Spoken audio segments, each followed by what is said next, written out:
सूबाई वजीर बराए इंसदाद मंशियात शर्जील इनाम मेमन, सेक्रेटरी एक्साइज सलीम राजपूत और डीजी नारकोटिक्स उस्मान गनी सदीकी की हदायत पर टीम कोरंगी की कामयाब कार्रवाई।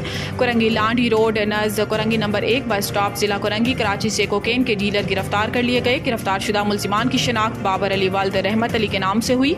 टीम कोरंगी की कार्रवाई इंटेलिजेंस बेस कामयाब कार्रवाई। मुल्जिम के कब्जा से कोकेन बरामद करके हिरासत में ले लिया गया। मुल्जिमान की निशानदही पर टीम कोरंगी की PT1 इमार पर्ल टावर पर छापा मार कार्रवाई। डिफेंस फेज 6 की हदूद में टीम कोरंगी ने कार्रवाई करते हुए इमार के फ्लैट से भारी मिकदार में कोकेन बरामद और मेन सरगना गिरफ्तार, जबकि दूसरे मुल्जिम की शनाख्त बासित नईम वल्द ख्वाजा वाजिद नईम के नाम से हुई।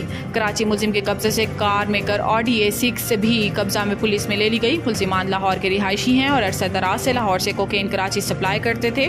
मुल्जिमान के खिलाफ मुकदमा दर्ज करके मजीद मालूमात हासिल की जा रही हैं। मुल्जिमान से मजीद तफ्तीश जारी है। हमें नौजवान नस्ल का मंशियात से तहफ़्फ़ुज़ यकीनी बनाना है।